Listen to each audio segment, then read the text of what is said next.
सध्या मार्च महिना चालू आहे. एप्रिल, मे आणि जूनपर्यंत पाण्याचं नियोजन हे अतिशय महत्त्वाचं असतं. नेमकं पाण्याचं नियोजन काय आहे आणि शहराला पाणी पुरवठा कशा पद्धतीनं होतोय, याबाबत बोलण्यासाठी माझ्यासोबत स्वतः वसई विरार महापालिकेचे आयुक्त तथा प्रशासक अनिल कुमार पवार आहेत. सर, काय सांगणार? आता उन्हाळ्याचे दिवस सुरू झालेले आहेत. पाण्याची खूप मोठ्या प्रमाणामध्ये वणवण सुरू होते. अनेक ठिकाणी पाणी सुद्धा मिळत नाहीये.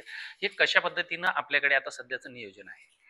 वसई विरार महापालिका कार्यक्षेत्रात साधारणतः लोकसंख्या जर बघितली तर 25,28,000 एवढी मोठी लोकसंख्या आहे. आणि या महापालिका कार्यक्षेत्रासाठी पाणी पुरवठ्याच्या योजना जर बघितल्या तर पेल्लार एक आहे, उसगाव सूर्याटप्पा 1, सूर्याटप्पा 3 आणि MMRDची सूर्याटप्पा 403 MLDची एक योजना आहे. अशा या 5 योजनांमधून वसई विरार महापालिकेला साधारणतः 400 MLD एवढा पाणी पुरवठा आज रोजी होत आहे. आणि पाण्याची रिक्वायरमेंट जर बघितली तर 422 MLD एवढी आज रोजी पाण्याची रिक्वायरमेंट आहे. मग तसं म्हटलं तर साधारणतः 22 MLD एवढी आज रोजी तूट आहे. आणि जे 400 MLD पाणी आम्हाला प्राप्त होतं, त्या 400 MLD मधून पण जे ट्रान्समिशन लॉसेस असतात ते आपण 10% जरी पकडले तरी साधारणतः 40 MLD तेवढा लॉस होतो. त्यामुळे 40 + 22 असे 62 MLD पर्यंत पाण्याची तूट आज रोजी महापालिकेला आहे. आणि आम्ही तर नुसतं या उन्हाळ्यापुरतंच नियोजन करण्याचं पेक्षा एक साधारण पुढच्या 25 वर्षामध्ये साधारणतः 2041 किंवा 51 ह्या कालावधीपर्यंत महापालिकेला किती पाणी लागेल आणि किती लोकसंख्या वाढेल या दृष्टिकोनातून पाणी पुरवठ्याच्या साधनांची योजनांची कार्यवाही आम्ही चालू केलेली आहे. तसं बघितलं असता तर 2041ला महापालिकेची लोकसंख्या आजचं प्रोजेक्शन बघितलं असता 52,31,000 एवढं होणार आहे. साधारणतः दुपटी एवढी त्या दुपटीपेक्षा जास्त लोकसंख्या वाढणार आहे.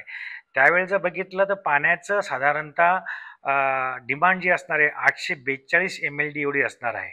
म्हणजे आज होणारा पाणी पुरवठा आणि 2041ला लागणारं पाणी याच्यामधली तूट जर बघितली तर 442 MLD एवढी तूट आहे. तर ही भरून कशी काढायची याकरता मागील 2 ते 2.5 वर्षापासून आम्ही महापालिका म्हणून आम्ही सर्व अधिकारी, पदाधिकारी, आमदार महोदय यांच्या प्रयत्नातून किंवा खासदार महोदयांच्या प्रयत्नातून हे प्रयत्न करतो आहे.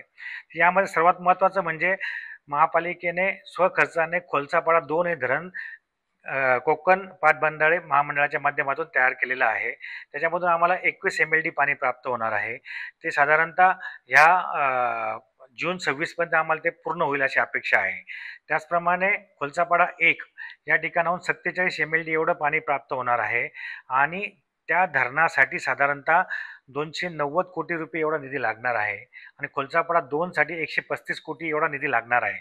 त्या सर्व निधींची पूर्तता देखील महापालिका करत आहे.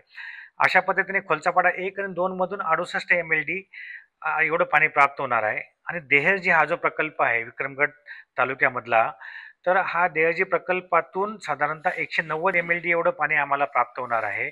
त्यासाठी 2014-15लाच 164 कोटी एवढी रक्कम KIDC कडे म्हणजे कोकण पाटबंधारे महामंडळाकडे मनपाने जमा केलेली होती. ह्यातून 190 MLD एवढं पाणी मनपाला प्राप्त होईल आणि ते देखील साधारणतः जून 26 पर्यंत पूर्ण होण्याचं KIDCने आश्वासन दिलेलं आहे. आणि आतापर्यंत 80% पेक्षा जास्त काम त्या धरणाचं पूर्ण झालेलं आहे.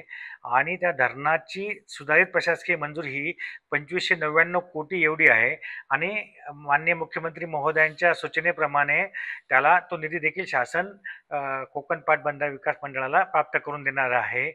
म्हणून आम्हाला हे 68 MLD एवढं खोलसापाडा 1 आणि 2 मधलं पाणी आणि देहजी मधलं 190 MLD पाणी एवढं 258 MLD पाणी हे जून 26 किंबहुना थोडं पुढे मागे गेलं तर ऑक्टोबर 26 पर्यंत तरी प्राप्त होईल अशी अपेक्षा आहे. त्याच्यानंतर तिसरा एक प्रकल्प आहे सुश्री नावाचा, तो देखील विक्रमगड तालुक्यामध्येच आहे. आणि त्या प्रकल्पाचं काम अजून सुरू झालेलं नाही आहे.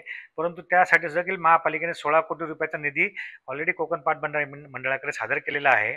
आणि त्या प्रकल्पामधून 200 MLD पाणी प्राप्त होईल अशा पद्धतीने हे 458 MLD पाण्याचं नियोजन 2041 पर्यंत जे आम्हाला लागणार आहे त्याचं नियोजन महापालिकेने केलेलं आहे. सर, आत्ताची जी धरणं आहेत, या धरणांमध्ये आत्ता पाण्याचा साठा किती आहे? आणि हे जे जे काय आता तुम्ही सांगितलेलं आहे, याचं नियोजन म्हणजे किती वर्षापर्यंत या लोकांना ह्याचं सगळं नियोजन म्हणजे पाणी पुरू शकतं? आता धरणांचं जर म्हणजे किती पाणी शिल्लक आहे किंवा पाणी साठा आहे, तर साधारणतः आम्हाला जून एंडपर्यंत किंबहुना 15 जुलैपर्यंत पाणी पुरेल एवढा साठा आमच्या धरणांमध्ये आहे. म्हणजे पेल्लार असेल, उसगाव असेल, सूर्या असेल, यांच्या धरणामध्ये आम्हाला 15 जुलैपर्यंत पाणी व्यवस्थित पद्धतीने पुरेल असं एवढा पाणीसाठा त्या ठिकाणी उपलब्ध आहे. आणि हे जे आता 2041 पर्यंत आम्ही प्राथमिकदृष्ट्या नियोजन केलेलं आहे आणि त्यासाठी 442 MLD एवढं जो पाण्याचा तूट आहे, ती नक्कीच भरून निघेल अशा पद्धतीने आम्ही कामकाज चालू केलेलं आहे. आणि हे खोलचापाडा 1 आणि 2 आणि देहरजी याच्यामधलं पाणी साधारणतः जून 26 पर्यंत जरी टार्गेट डेट असल्या तरी साधारणतः ऑक्टोबर 26 पर्यंत आम्हाला ते उपलब्ध होईल असे आम्हाला आम्हाला प्रशासक म्हणून, तसंच KIDCचे जे एक्झिक्युटिव्ह डायरेक्टर आहेत श्री कपोले साहेब, यांना देखील याची खात्री आहे. तसं शासनाकडे देखील त्यांनी जून 26 पर्यंत आम्ही हा पाणी उपलब्ध करून देऊ असं आश्वासित केलेलं आहे. सर आता जी आपण जवळपास 25 वर्षाचा जो आलेख टाकतो, तर आता या कामाची स्थिती काय आहे, म्हणजे कुठल्या स्थितीमध्ये ती कामं आहेत? खोलसापाडा 2चं जवळजवळ 85% काम पूर्ण झालेलं आहे. फक्त 4.5 मीटरने उंची वाढवायची होती. त्यासाठी अतिरिक्त निधी लागणार होता. त्याची देखील मान्यता महापालिकेने दिलेली आहे आणि 4.5 मीटर उंची वाढवल्यानंतर धरणाच्या भिंतीची साधारणतः 7 MLD एवढं पाणी साठा एक्स्ट्रा उपलब्ध होणार आहे आणि त्या कामाचं नियोजन पूर्ण झालेलं आहे आणि काम पण चालू झालेलं आहे आणि ते देखील जून 26 पर्यंत पूर्ण होणार आहे. खोलसापाडा 1 जो आहे त्याची भूसंपादनाची प्रक्रिया सुरू आहे, ती पण अंतिम टप्प्यात आहे. काही ठराविक हेक्टरचं काम फक्त भूसंपादनाचं बाकी आहे. त्यामुळे ते केल्यानंतर 2 वर्षामध्ये देखील ते काम पूर्ण होण्याचं नियोजन कोकण पाटबंधारे विकास महामंडळाचं आहे. त्यामुळे असं तिथलं 68 MLD पाणी आम्हाला खचितच 2026 मध्ये प्राप्त होईल. त्याचप्रमाणे देहजी प्रकल्पाचं काम 85% पूर्ण झालेलं आहे.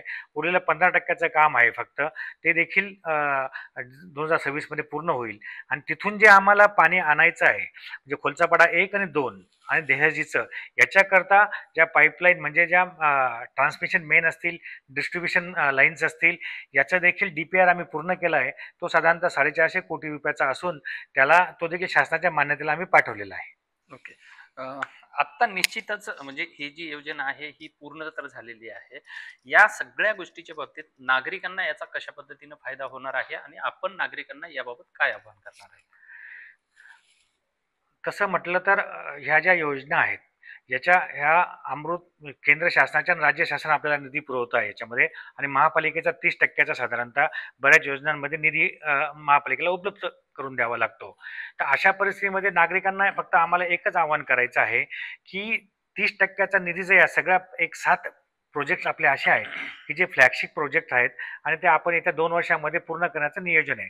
त्याच्यासाठी आम्हाला 1018 कोटी रुपये एवढा निधी 30% जो महापालिकेचा निधी आहे तो आम्हाला उपलब्ध करून द्यायचा आहे आणि 70% निधी आम्हाला केंद्र आणि राज्य शासन उपलब्ध करून देणार आहे. तर हा 1018 कोटी रुपये निधीचा आम्हाला या 2 वर्षामध्ये महापालिकेच्या माध्यमातून तयार करायचा आहे, महसूल उत्पन्न गोळा करायचा आहे. तर त्यासाठी नागरिकांना एवढंच आव्हान आहे की 31 मार्चच्या अगोदर आपण पाण्याचे जे बिलं असतील किंवा पाण्याची जी पट्टी असेल ती आपण महापालिकेकडे भरावी. तसंच प्रॉपर्टी टॅक्ससाठी देखील आम्ही 5%चं रिबेट दिलेलं आहे. त्या रिबेटचा फायदा आपण घ्यावा आणि उर्वरित रक्कम जी असेल थकबाकीसह जर महापालिकेकडे भरली तर आपल्याला ह्या ज्या वेगवेगळ्या पाणी पुरवठ्याच्या असतील किंवा जलमल प्रक्रियेच्या ज्या उपाययोजना असतील त्या आपल्याला विहित वेळेमध्ये पूर्ण करता येतील. अन्यथा निधी अभावी म्हणजे मनपाच्या निधी अभावी जर ह्या योजना रखडल्या तर परत भाववाढ होते आणि जे कॉन्ट्रॅक्टर किंवा ठेकेदार असतात ते आपल्याकडे अतिरिक्त पैशांची मागणी महापालिकेकडे केली जाते आणि त्याच्यातून संभाव्य तक्रारी देखील उपलब्ध होतात. तर ते जर टाळायचं असेल तर नागरिकांनी जे काही त्यांच्या भरावायचे कर असतील, पाणीपट्टी असेल, मालमत्ता कर असेल किंवा इतर कोणते कर असतील तर ते तात्काळ 31 मार्चच्या अगोदर जर मनपाकडे भरले तर त्याची मोठी मदत मनपाला होणार आहे आणि नागरिकांचं देखील या फ्लॅगशिप प्रोग्रामसाठी चांगलं योगदान लाभणार आहे. निश्चितच महापालिकेचं जे महत्वाकांक्षी धोरण आहे की हा जो उन्हाळा आहे या उन्हाळ्यामध्ये तर निश्चितच जून जुलैपर्यंत जे मुबलक पाणी जे आहे हे महापालिकेच्या धरणामध्ये आहे. मात्र येणाऱ्या 25 वर्षामध्ये या वसई विरार शहराला जे पाणी लागणार आहे त्याचं सुद्धा नियोजन महापालिकेनं केलेलं आहे आणि नागरिकांना इथे पाण्याचा तुटवडा कुठेही भासणार नाही एवढं मात्र निश्चित आहे. मात्र हे जर सगळं करायचं असेल तर महापालिकेतल्या प्रत्येक करदात्यांनी आपला टॅक्स भरणं तेवढंच आवश्यक आहे. तरच महापालिका ही योजना पुढे घेऊन जाऊ शकते असं आव्हान सुद्धा आयुक्त तथा प्रशासक अनिल कुमार पवार यांनी केलं आहे. विजय गायकवाड, TV9 मराठी, विरार, वसई.